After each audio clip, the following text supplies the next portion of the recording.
cameras are set? Okay. How long are these going? Okay.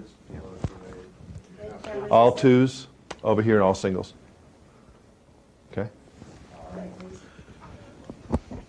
Ready?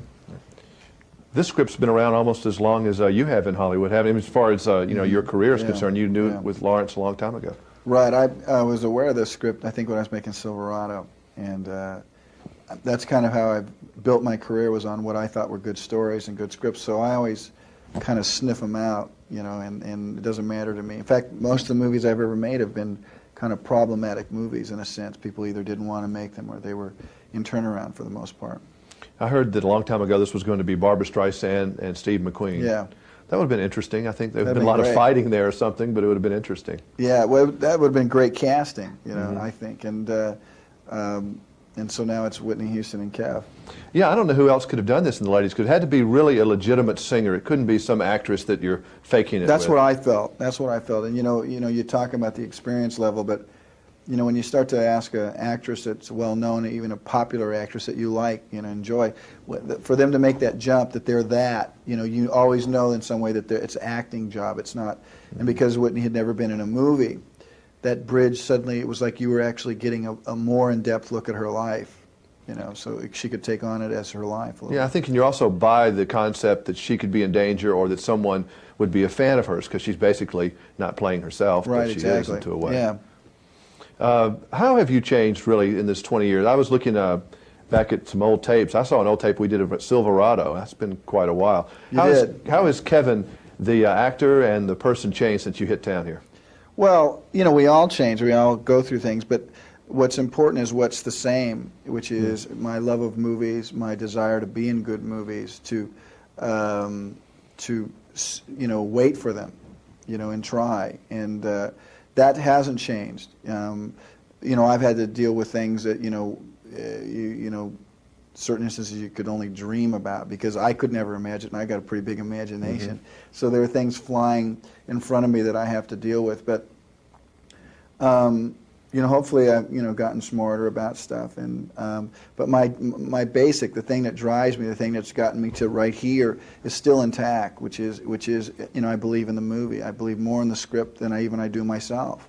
I won't be in a movie that doesn't have a great script. How hard is it getting caught up in all this other stuff? I mean, it's more than just showing up for work. I mean, you've got to plan your career. You have to deal with... How much can you do? But by that time, I think, my relationship is established with the audience that I'm making movies. They know it. They know... they look in the paper. They try to, is this a good... is it an action? They know it's not going to be action. They know it's not going to be comedy. It could be actually either one of those things. What they genuinely know is that it'll be a story.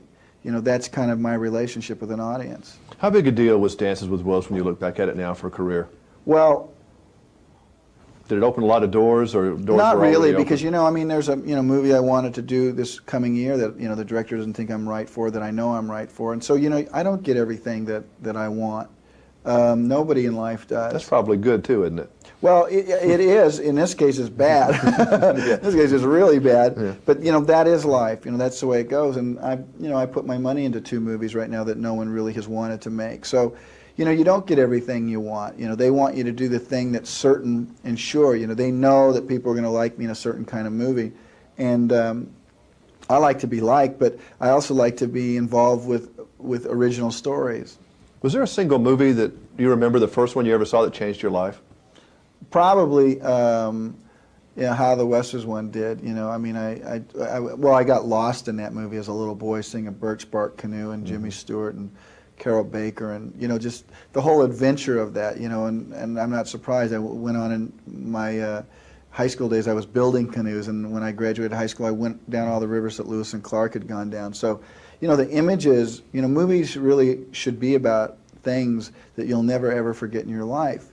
And when you can walk out of a theater and not care about the movie, not think about any part of it, then you really have, I don't want to say failed, but you really haven't tried.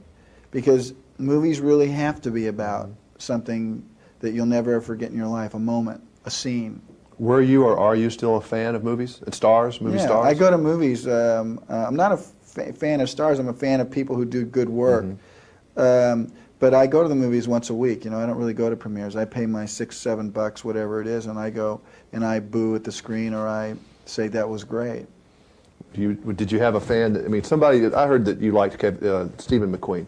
Steve was a big kind of a role model for you in a way. Yeah, well, you know, he's a kind of guy that did the coolest things, right? You know, he acted the coolest and under pressure and stuff. So when you're a kid, you're always going to respond to those kind of guys. But I responded to the Spencer Tracys and the Gary Coopers and the Newmans and McQueen. So, you know, these guys make up our film history of that traditional leading man who's kind of quiet and in the end says the right thing, does the right thing, and behaves in a way that we wish we could under great stress.